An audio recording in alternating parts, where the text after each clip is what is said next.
How do?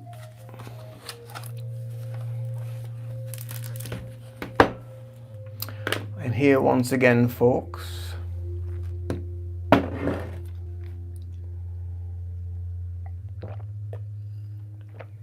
Slightly later than usual.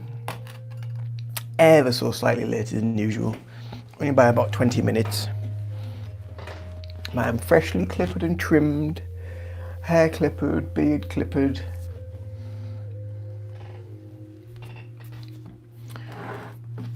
I get myself nicely freshened up, trimmed and cropped, and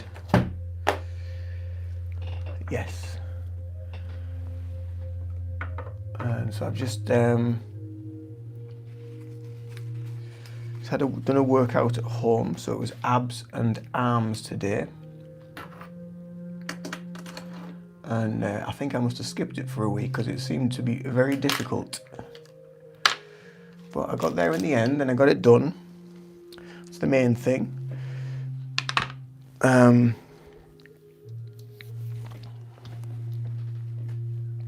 last couple of mornings I've been going on a live earlier on the morning on like 11 a.m. So I've been chatting to a few people at that time. So it's nice to catch up with people then at that time in the morning, 11 a.m. UK time. But then also this time is good to connect with the kind of the American audience as well. So it's good to do a bit of both. You tend to also get a lot of Indians on at this time as well. So there must be, because usually when they come on and I'm speaking to them and I'm asking them, and it's usually like around about midnight or whatever their time.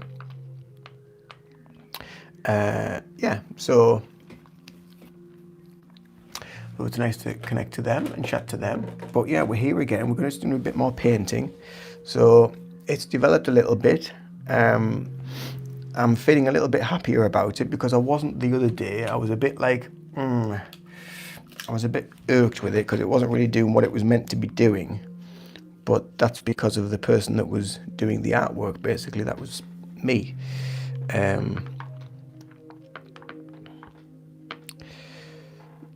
So yeah, it's starting to actually take some sort of shape now.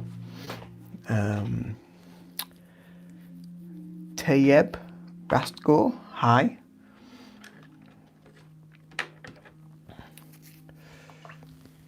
So I thought, it's a great opportunity for me to kill two birds with one stone and just go on a live and do a bit of painting while I'm here. So that's where we're up to currently with it. Eiffel Tower with some by the water. I've kind of like had to make a bit of it up myself. I've had to kind of like just create a bit of an image because the picture that I'm copying off isn't very, very good quality, the print off. So it's a little bit blurry, but I'm just having to kind of wing it. Thanks for the like, thanks for the thumbs up. Welcome to the live. If you're new here, please do subscribe to the channel to keep updated and informed of when I do go live. If you've never been to the channel before and this is your first time here, then welcome. So my name's Ian and I'm a Reiki practitioner in the UK. I also practice other things such as hypnotherapy and EFT. I also practice and teach meditation, and this channel tends to be a lot about spirituality, spiritual awakening, mental health, anxiety, and using things that I've used over the years to be able to help with my anxiety, and artwork being one of them. No names. Well, if you don't care, then see you later. Goodbye. So that's kind of like what I do. And hello to everybody who has had 4 likes. Thank you, Zoe. Thank you, X12 Phoenix. Hi, Demi Air. A flood of people. No name, goodbye. Can't be bothered with assholes. Could you elaborate more on spiritual awakening, please? I certainly can. So, a spiritual awakening basically is rediscovering who you truly are, rediscovering yourself, and knowing that you are so much more, and you are so much more than what you think you are in this physical world. So you are a spiritual being in form, and so a lot of the healing that you do around that helps you to kind of discover that, and discover that we are so much more infinite and powerful than what we actually are sort of told to believe. And so there's a lot that goes into it, but kind of like you become more aware of your intuition, you become more aware of the energy that's around you. And when I talk about the energy that's around you, a lot of people start thinking, oh God, he's talking about energy, he's like, it's all woo woo and all that sort of stuff, but it really isn't. When you walk into if you walk into a room and you can feel the tension in the room, then that's the energy. That's the energy of the room. So your emotions, that is an energy. Your thoughts is an energy. So the thoughts and the emotions that you put out there is creating the energy. And what your thoughts and what your emotions are is the energy that you create. And by the laws of the universe, you then attract that energy to you. Elemental Cartomancy. Hey, Chris. Derek Trotter. Can you say a prayer for me? Do you need a new van? I don't know.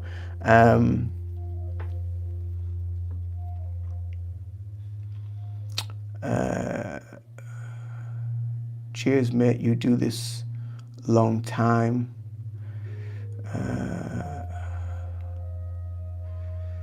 Buddha is in hell, but there is no such thing as hell. Oh, sorry, Derek. Sorry to make a joke out of that. I do hope you feel better soon, Derek. Conan Mintor, could spiritual awakening possibly, in a sense, move one away from religious dogma? Absolutely, yeah. So your religious dogma is, I've just been talking about this today with a friend of mine. We've just done a podcast, so there's going to be a video coming out. I think it's next Wednesday. Initially we were talking about midlife crisis, but we also covered like aspects of religion. So religion is kind of like, it's very kind of like boxy.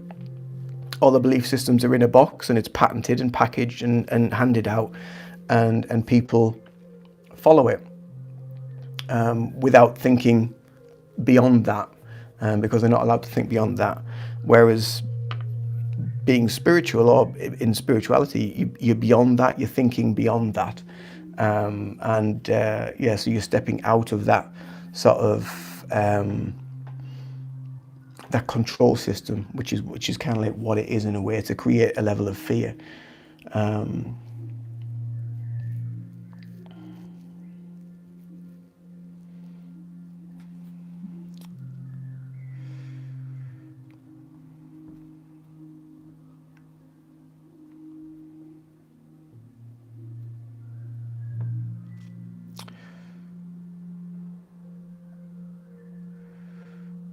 Boki.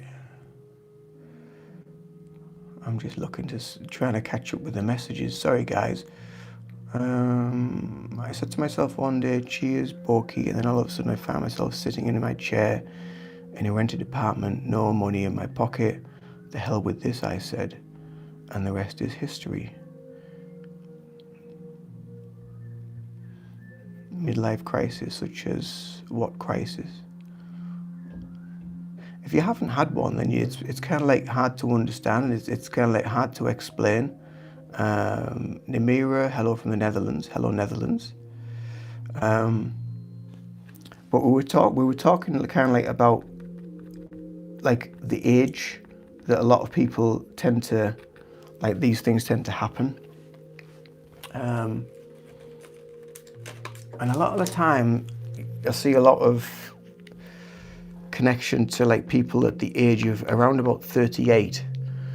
It's a very, very powerful number, and people are becoming more kind of open by then to something else, something bigger than just them, than just the name, the identity, the physical stuff, the physical possessions, the stuff that's kind of kept them anchored in the ego. They've kind of like stepped away, starting to step away from that and realise that there's something a bit bigger, there's something a bit more. And you know, it's not for everyone. I understand that it is not for everyone. So you know, if this doesn't resonate with you, then please scroll on by, because I can't be done with time wasters. Yeah, so open to like the more spiritual aspect of stuff. So if you look at like the number 38, so as we were talking about this today, the number 3 is kind of like, it's your Christ consciousness number, it's your power number, it's an activating number, it's a power number. So when you do mantras, when you do chants, you tend to do them 3 times, especially in the system of Reiki. It gives the symbols and the mantra power. And so and then the number 8 is obviously infinity. So it's this consciousness, this infinite consciousness that people are stepping into, that people are becoming more aware of. And it seems to be like, from what I've seen with a lot of people, it's always around about the same sort of age. And I mean, I don't believe in coincidences, so there must be something more to it. What it is exactly, I really don't know, but that's part of the journey. A mantra is something that you just repeat in a meditation. Or it could be like an affirmation.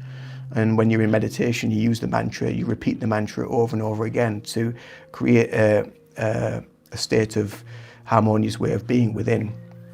So you use the mantra as a point of focus.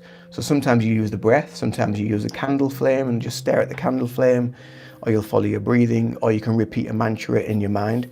So things like transcendental meditation is where you take your meditation and you use a mantra, and it takes you on kind of like a transcendental journey. So you're not in kind of like the physical state, you're in more of an energetic state. And it's kind of like trying to understand that as well, and trying to explain that. You have to experience it to understand it in a way.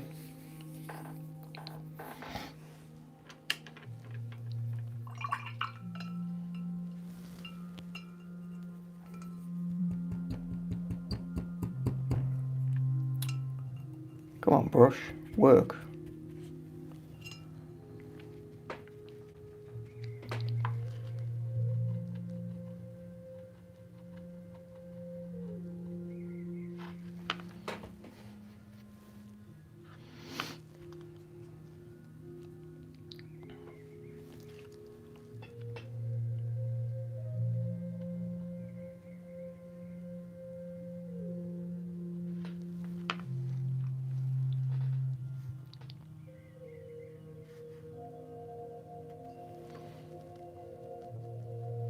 Yeah, so sometimes people become aware of soulmates, but that's just like a tiny aspect of the journey, really. It's people becoming more aware of soul family and soul connection, and they're aware that there is something bigger going on, because the people that you're connecting to have, you just feel that you just know them from another life, from another time, and it's very, very interesting when you start to make that connection with people. But it's kind of like, it's a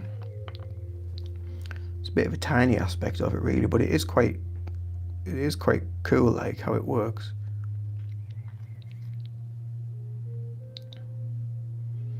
And it also depends on like how the person's energy works, and how they sort of connect to that energy. You know, are they quite clairsentient? Are they quite clairvoyant? Do they have like just a knowing, claircognizant? You know, so there's a lot of that to be aware of as well.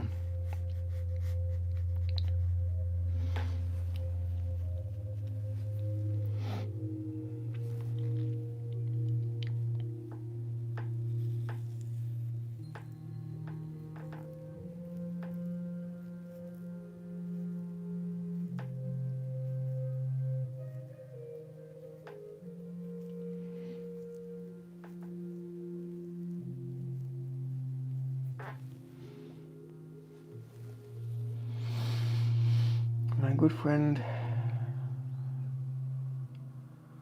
passed himself over when he was 39. Before 1 year, he was in a complete shock. What has become out of him, chasing money constantly, but he forgot about himself totally. And this connects completely to your number 38. He started to get insane at 38.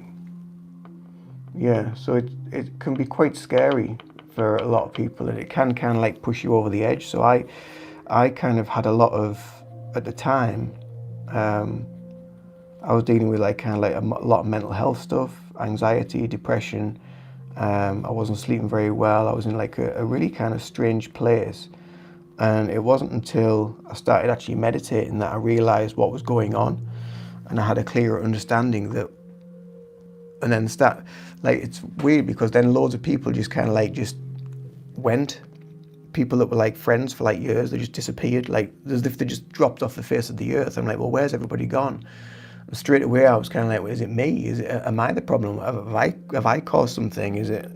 But that's straight away. That's usually your egoic reasoning trying to say, oh well, it's you. You're the problem. But in actual fact, it was part of the process. I had to be on my own to become aware of who I truly am and the healing journey that I needed to be on.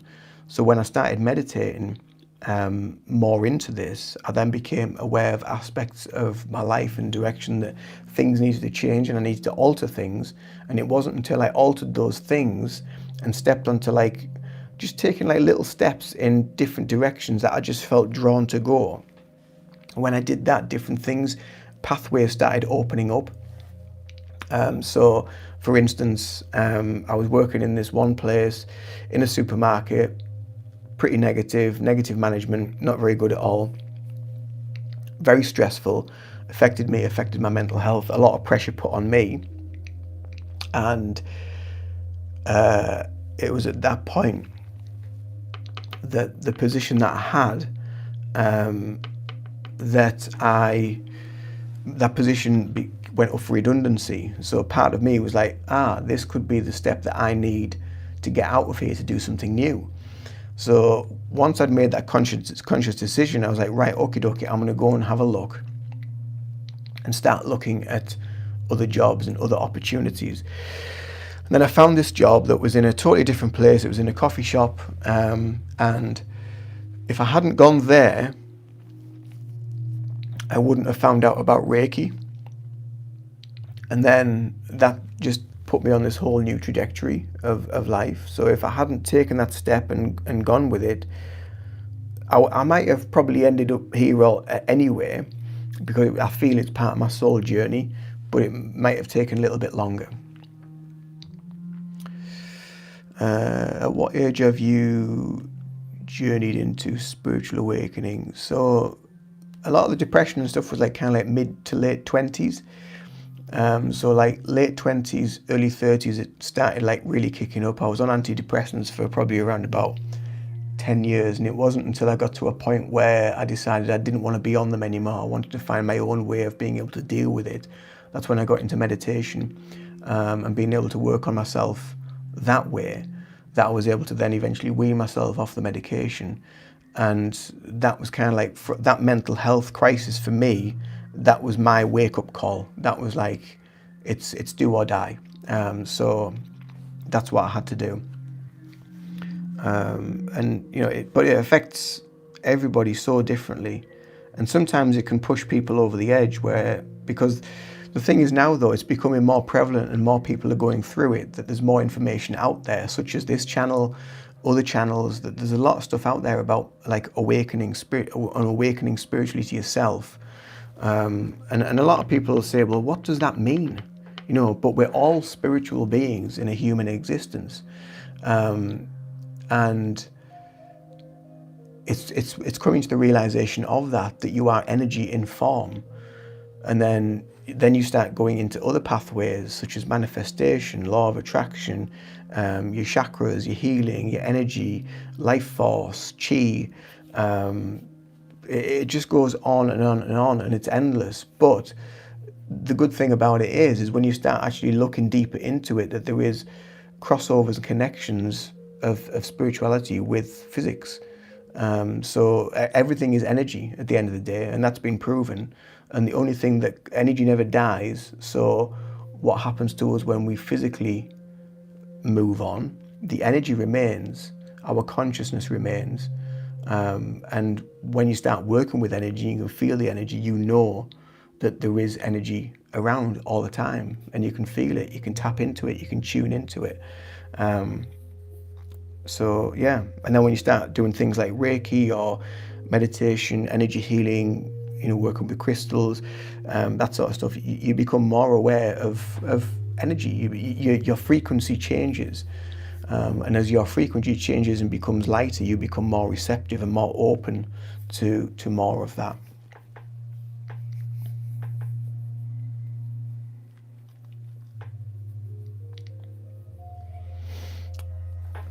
Problem is not anywhere else than in actually becoming self-aware. At that age, people obviously start to think deeply about themselves. What, how, why? Absolutely, yeah, I totally get what you mean. But it's a shame that lots and lots of people are being warned on all sorts of ways, actually directly by friends, acquaintances, but almost nobody listens. Almost nobody, yeah. Sometimes I get a feeling that because of that, a lot of sorrow becomes real. It was a complete mess with my friend. He had everything, but in his soul, he knew exactly that he was effed up. Yeah, and that is the trouble with a lot of people. Is what they will do is they will seek external pleasures to try and fill a void, rather than looking at the void and looking at the emptiness that's within and trying to look at that. Then a lot of people seek external validation and external pleasures, unfortunately, which is a shame, and it's so sad to hear about that about your friend.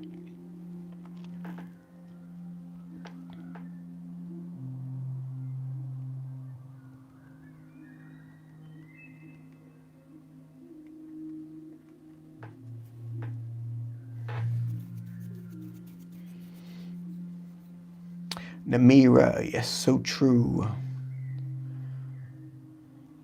Like I said earlier, you can either be open to this or not. And I mean, I've always been intrigued. I've always been interested in this sort of stuff. I never ever thought I would be doing this as a profession. I never thought I would be doing anything like this. I mean, when you're 18 or 20, you don't ever think like that. You just think you're just going to just follow the crowd because that's what everybody else does. But then you realize that no, there's something else destined for you, and it's only through the pain that you find that destiny. You find where you need to go. You find the direction that you need to take through the pain that you found within yourself. So in effect, you can use your pain to create something really, really beautiful, a new way of being, a new life, a new path. It just depends if you're ready to do that. Some people aren't, unfortunately, and it takes a lot. It's a big step. It's not easy. It's not easy at all. I mean, and I'm still learning now. Like I've been doing this stuff for quite a long time, but even now I get tested because that's what life's about. We're here to learn. We're here to be tested, but it's through the testing and stepping into the unknown and stepping into the fear that then starts to open things up. You start to rewire your thinking, you rewire the neurons and the neuroplasticity in your brain to then go on to new directions and new pathways. And those new pathways are a direct conduit to you. You are the conduit, you are the action, you are the God incarnate, you are that force.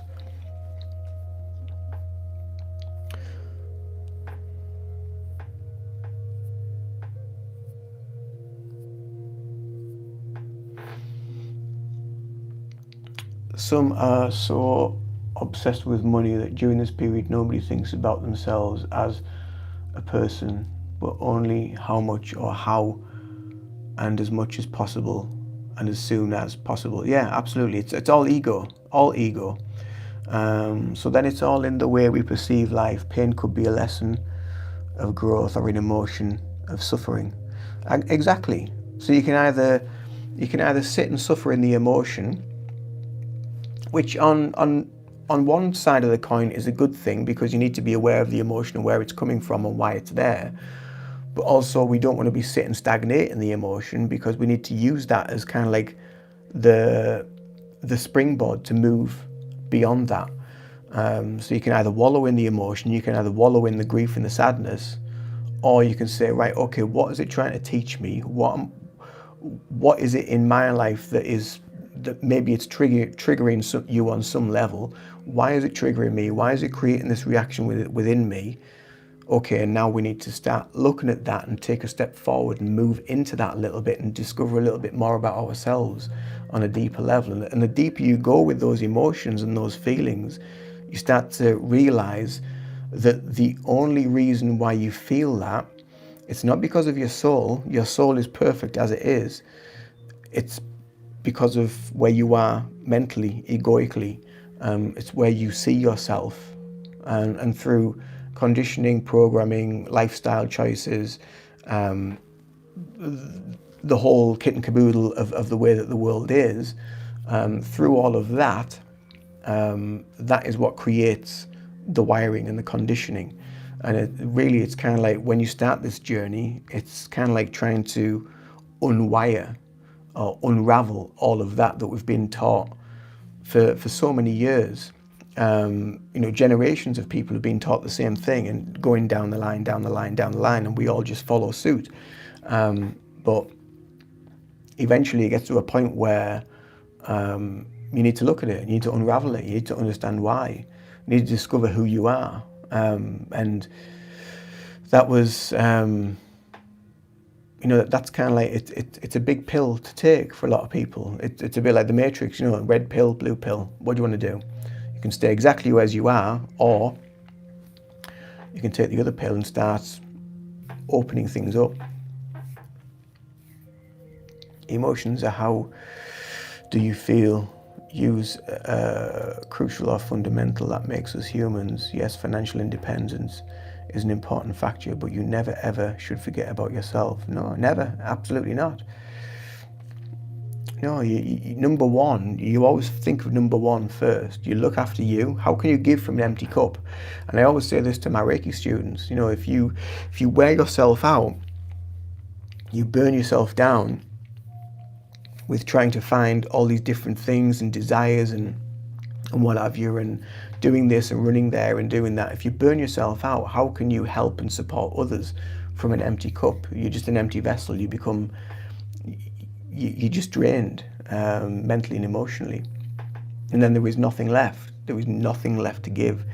And the thing is as well, when you're in that state, sadly, the last thing that you want to do, and the last place that you want to look is in here, because you just think, oh, I'll go and find something else to fill that void. I'll go and get a new car. I'll go and spend a load of money on this. I'll go and do whatever.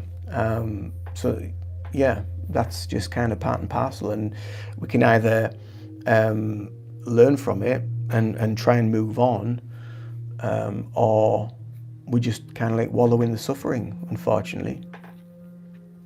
It's like it's absolutely. We're just I can't even say it. Reprogramming yourself. That's exactly what you are. I mean, if you just think of yourself as a program, that is all you're doing, and that is what we are. We have been programmed through ancestral stuff, ancestral trauma, ancestral beliefs, your whole lineage of lifetimes. Parents, grandparents. You just go through all that. And then you get to a point where you think, oh, hang on a minute, this doesn't quite add up. There must be more to this than just this. Because the other thing as well, if it is just this, and you didn't look beyond that, that's why so many people are afraid of, once this is over, there's nothing left. There's nothing else after that. And, so it's, Dr. Asui knew. He did. Mika Asui knew a lot. He was a very, very wise man. Believe me, I saw it with my own eyes. My friend was obsessed completely. He's achieved enormous success on a financial side. But the hell with cash if you don't have anyone by your side. Exactly.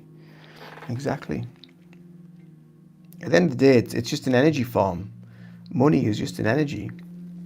You can either become obsessed with it and allow it to take over, or use it for what it is, which is just a means to an end. It gives you some stability and a little bit of freedom depending on how much you have of it.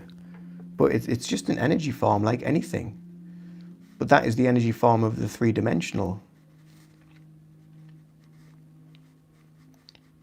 And when a lot of people talk about like manifestation and become so obsessed with financial wealth, but there's so much more to do with manifestation than just financial wealth. You know, there's your health, there's your family, there's love, there's compassion. How much compassion have you got for other people? How much peace have you got in your life? That's all to do with manifestation. And if you're at peace with where you are, then you're probably going to be better off. Maybe not always financially, because you don't need that. You got to a point where you don't need it. You just want to be at peace. And that's a very, very powerful place to be, because when you're at peace, there's nothing people can fight against with.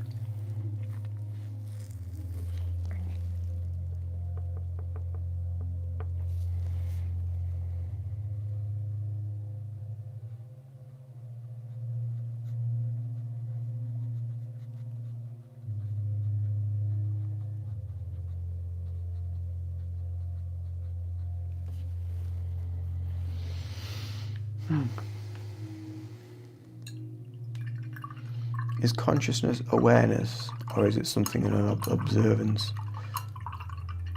It's all the same thing, really. So your consciousness is kind of like the observer of your awareness, in a way. So, like when I'm leading someone into a meditation, I'll ask them to be aware of maybe the soles of the feet. And then when you become aware of the soles of the feet, you might be aware of a very fine vibration or a tingling in the soles of the feet. And that is the observance of your own energy. So you're observing your consciousness in your body. And that's when you become more aware of your energy body.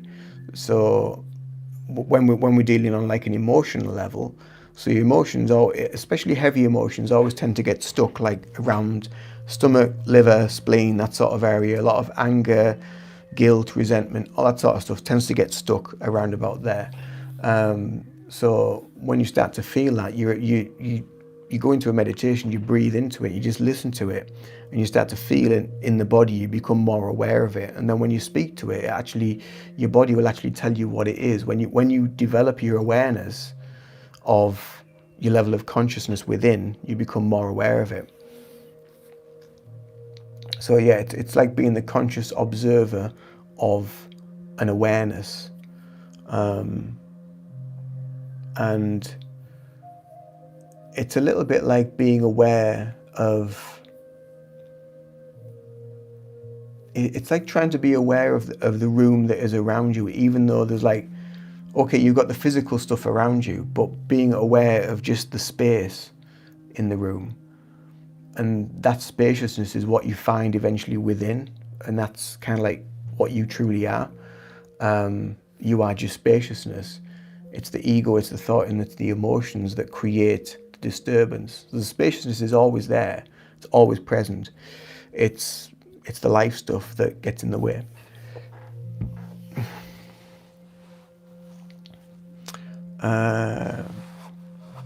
This dialogue I remembered as a kid from Terminator 2, the movie, and whoever made that line, he or she was absolutely right. This line was my guidance in my life and in my future. Would you agree with me or no? I don't know what the line is that you're on about. I'm not sure which line.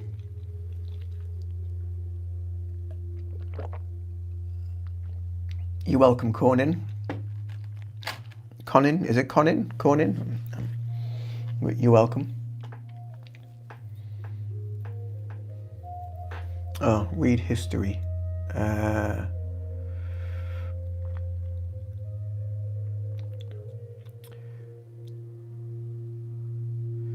Nobody chooses family or ancestors in which we are born to, but everybody chooses what future we'll live in. And that's the catch. There is no fate except what we make ourselves. I don't believe in a fate. I believe in a destiny, but I don't use the word fate because it sounds fatal, it sounds final. I do believe that the family and the family and ancestors that we are born into, we do choose them because there's something within an aspect of them that we need to learn from. So what I've found through past life regressions and through past life trauma healing is what I've found is that even with myself, that my brother now has also been brothers in previous lives, but has also been a father and an uncle, a sister and a mother in various life incarnations of me. And most of the people, well, all of the people that are close to you in this earthly life have been in a connection in another life with you somewhere. And everybody that we're with is here to teach us something, or there's a level of karma that needs to be replayed from those events.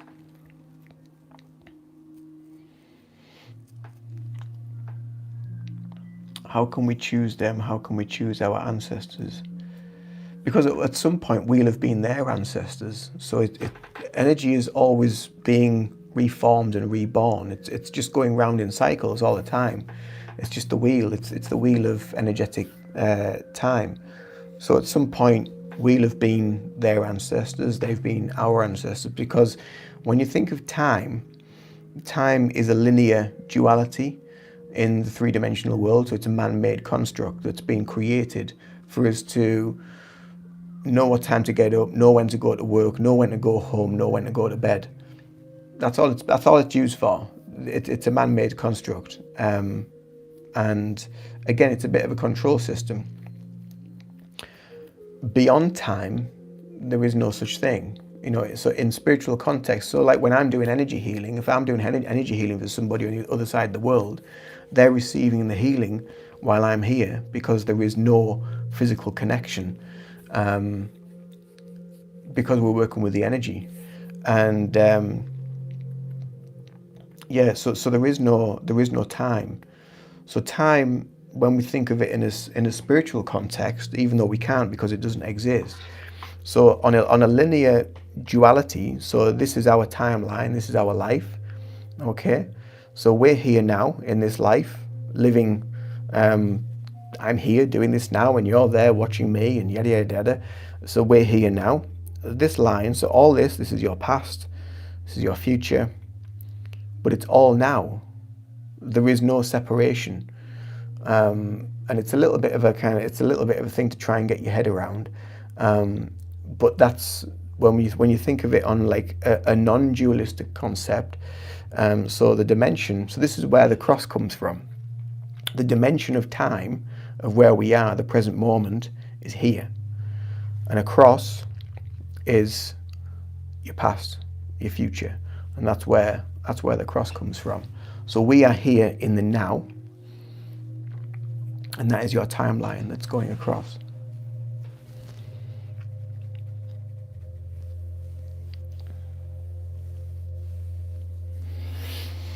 You said that it's the emotions that create the disturbance. Could it perhaps be the fact that we identify with certain emotions, so it's the identity that ultimately disturbs? Yeah, it's because we attach to it. It's because we identify and we attach to that emotion. I'm trying not to get too deep with it because sometimes you can kind of like lose people a little bit. So I'm just trying to gauge where you guys are, but you're actually quite developed. I'm quite impressed by the stuff that you're saying and the conversation that you're making. So thank you for that. But yeah, it's just the attachment to the emotion. So you can become locked in the emotion, you become attached to it, and that then creates the disturbance because you can't get beyond that. So that's exactly what it is.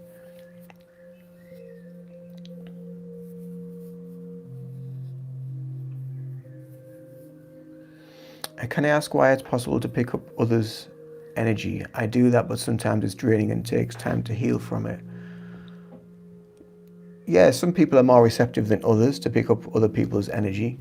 But also, the way that I think about it now is if you think if you go out into the world. So I used to do this years ago. You go out into the world and you think, oh, I must ground myself. I must protect myself before I go out, because I might pick up on other people's energy. So straight away, before I've even gone out the door, I've brought fear into my reality because I might pick up on other people's energy. So now, instead of being in the fear, I just know that their energy isn't going to interfere with mine. So it's all about like kind of like a mental boundary. So you have to put a mental boundary up to stop that sort of moving into your reality. And it took me kind of like quite a while to learn that technique, to learn how to be able to just put up that kind of, you know, I'm fine, I'm safe. You know, there's a lot of grounding work that you need to do to get into that sort of level of self-awareness. So you don't get swept into it thinking, oh my God, you know, I might pick up on other people's energy. We're all energetic beings, and we're always going to pick stuff up. But if we always think of it as a negative, we're already in the fear, which is then putting us into altered states of worrying and being fearful and whatever about situations, which then is weakening your energetic field. So as soon as you're in fear, you're weakening your own energy. So don't allow it to be in, and it can take time, but like even just like visualizing like a bubble of brilliant like white light around you before you go out, if that helps you to feel safe, then do that. But over time, with that practice, you will actually feel a strength come from within that you don't need to do that anymore. You just become stronger with it, mentally and emotionally and spiritually. You become a lot stronger.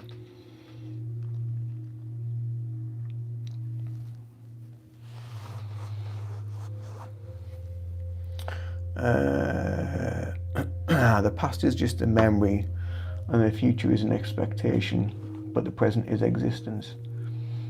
Well, there only is the present. There isn't a past or a future as well. Even though, like, kind of like I've explained that in kind of like a linear concept, but none of that exists either. There's only now, and the now and the past and the future is already here now. There is no um, there is no future. I know it's like it's a bit of a head fuck, I know, but there is no past or future. But when we start to identify with the past as a memory, straight away we've taken ourselves away from here to there, and we've taken our awareness away from the present moment. And if we start thinking about the future, which is, it's fine to have expectations and have something to look forward to, like a holiday and this, that, and the other. But if you start looking too far into the future and you have this expectation or this hope, then you start taking yourself out of here, and you're there, and you need to be here. Let me tell you about only 1 a 7-year-old boy started to draw some maps. He scared us all. He wrote in English, although his native was far from English. When I checked in our library, I found exactly maps that were drawn by one general that fought in USA Civil War. Even the name was a complete match with what this boy was writing. Yeah, I have to learn that technique better. Yeah, thank you for explaining.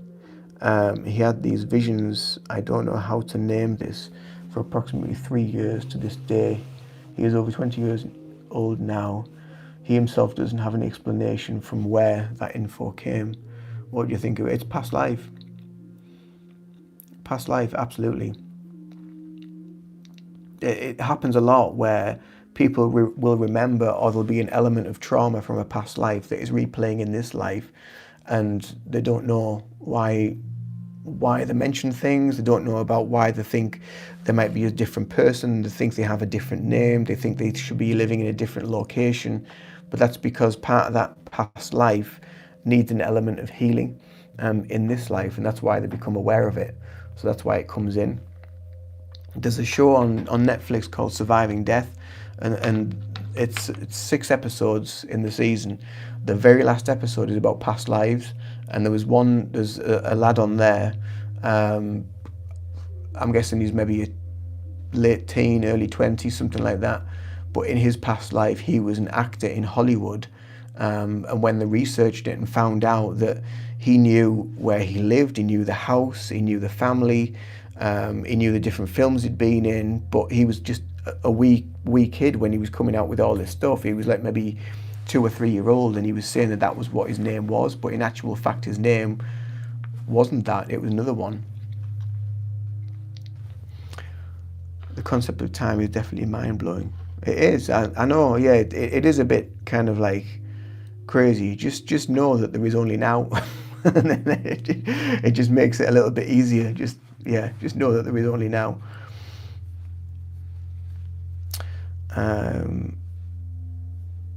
Thank you for the message, Asal. I don't know, I can't read what you're writing, unfortunately. But thank you anyway. Thank you for the loves.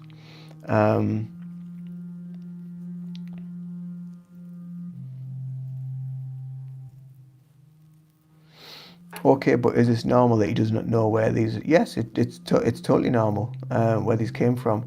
How in the name of Lord is this possible? I simply don't get it. I just don't.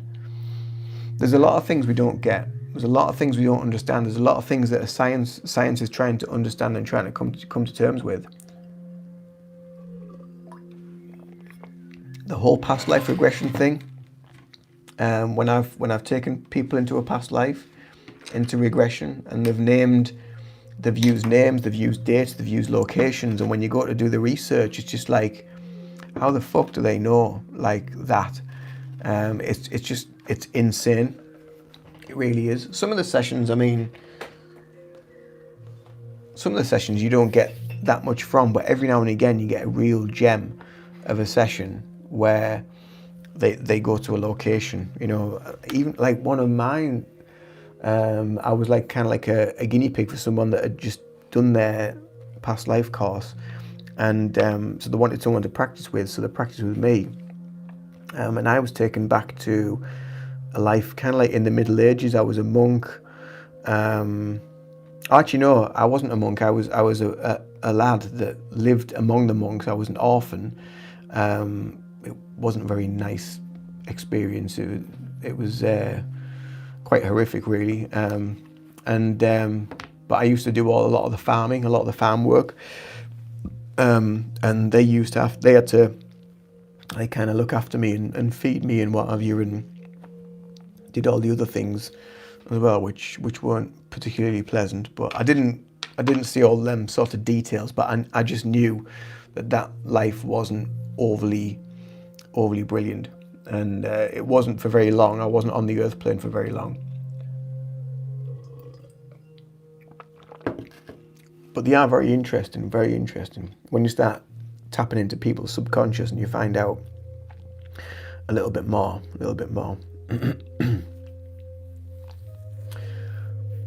Yeah, I'm loving this, guys. I'm loving this bit of chit chat. A few different people as well. I hope you've subscribed. I hope you've enjoyed being here as well, as much as I have. It's been interesting chatting to you.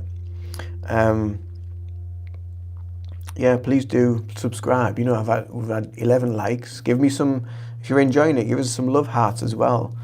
If you're enjoying the live, give us some love hearts. It really helps the channel get noticed. Thank you. I've just seen a love heart go up there. Oh, there's a few more. Thank you. Keep tapping away. Thank you very much. Very kind. Yeah, so I mean, if you're interested in any of my services, any of my practices that I do practice, then there's some more. Thank you. All my links are always below in the descriptions box. So you can find like my website and all my socials. You can follow me over there if you want to as well.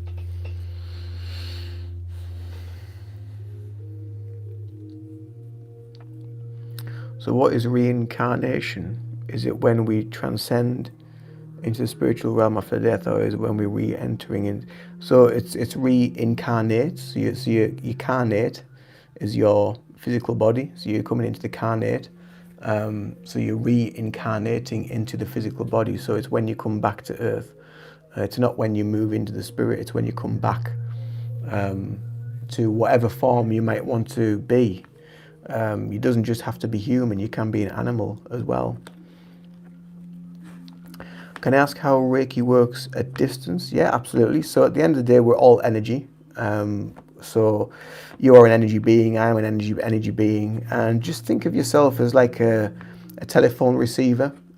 So you pick a date, you pick a time that you want to receive some healing. And as soon as you set your intention, as soon as you sit down and you say, right, I'm ready to receive healing, you're now the receiver. So, and all I do is I sit here and I have your name next to me, or I have somebody's name next to me, and I intend that the healing is going to go to that person for the highest good, for the highest purpose, all the love that is going to go to them. And then you, at the other end, wherever you may be, as a recipient, you are receiving. It's your subconscious and your higher self, which are open to the energy which is always around us. There is no distance. That's the thing that we've got to get our heads around, is there is no distance. I know we're in a physical world, but when you're working with energy, there is only this now. There is no distance. There is no disconnect. We're all connected. We're all one. We're all from the same source. We're all from God. Mate, I need to leave now. All the best to you and best of luck. It was a pleasure chatting and listening. I hope you don't mind if I wrote long messages. Not a problem. Not a problem. It was lovely to chat to you as well. Lovely to meet such another great soul. All the best to you. Cheers. And hopefully see you again soon on another live. Thank you for being here. And I hope you subscribed.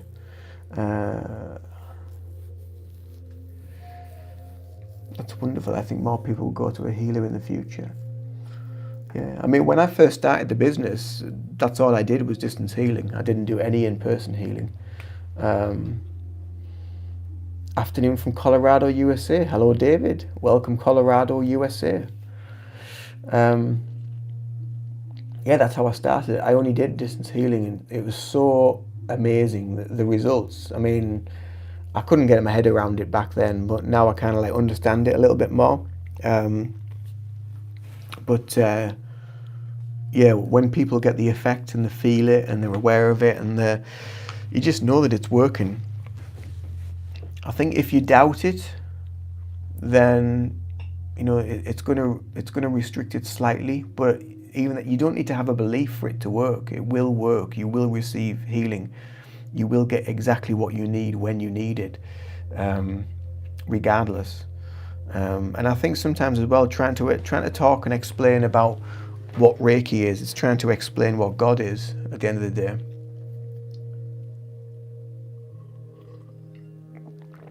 Hey Alex, hello Ian and chat. My participation will be spotty. I'm on mobile right now. Are you on the move? Thanks for dropping in, Alex. Lovely to see you here, my wonderful moderator. It was great to chat the other day as well, Alex. It was great to get that connection a little stronger between us. So it was lovely. Thank you. I've got college in the morning. I need to leave as well. Well, I hope you don't have a headache in the morning after all this spiritual stuff we've been talking about. Thank you for sharing your insights and wisdom. I definitely liked and subscribed. Have a wonderful day further on. Oh, thank you, brother. Thank you for being here. Do take care. Hopefully see you again soon on another live, seeing as you've subscribed. It'd be great to chat and connect and share more wonderful words and wisdom and mind-boggling stuff with you. So thank you. Much appreciated. So how's David in Colorado? How are you today? And how is Alex doing? How is Alex? Namira, thank you. Not a problem. Yeah, so I mean, yeah, if you got any questions about anything that I do, anything that we've been chatting about, feel free to ask away.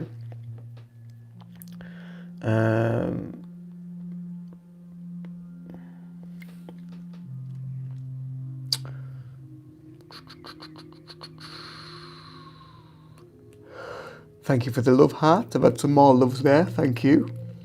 Much appreciated. I got an email just the other day about YouTube Lives, and it said that in the settings before you go live, if you want to, you can time it where it goes to members only at some point. And I don't know if it's to get, I really don't know why they've done that, but I mean, I haven't set that up on this live, and I probably won't until I get like more members. Then I want to be able to give more to the membership and to the people that are on the membership. I don't have a lot of members currently, but it would be nice to have some more.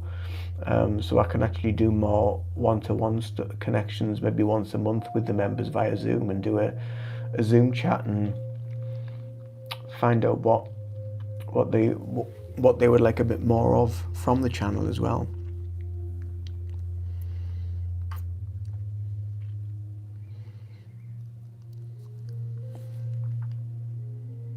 We've had quite a good range of people in. We've discussed quite a lot of wonderful things, deep things. So it's been interesting. It's been really good. I'm only going to be on for the hour, so I've got like a couple of minutes left. I'm gonna shoot off. I do have a website, so the website is always linked below, and it's in my descriptions boxes on my videos. But it is Reiki, Reiki, reikizen.co.uk. But it should be linked below in the descriptions box, and you should find it there, as well as my socials. Go and have a look, and there's lots of info on there.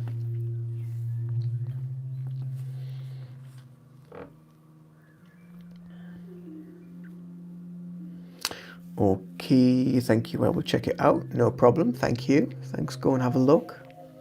You will see my beautiful face on there somewhere.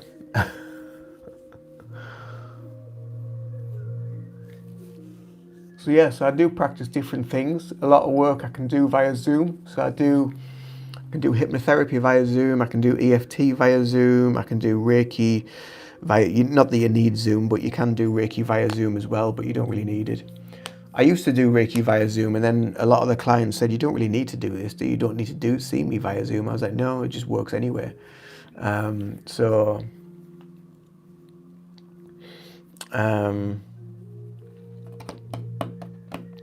And then I can do meditation via Zoom, so I can coach you in meditation and teach meditation, which is a really, really important aspect of any part of a spiritual journey, a spiritual life, is to learn meditation. It's so, so important, and it's such a powerful tool to have in your toolbox, in your inventory. Yeah, just for grounding your energy and finding stability, finding safety in yourself and in your energy. So there we go. So we're coming up to the hour.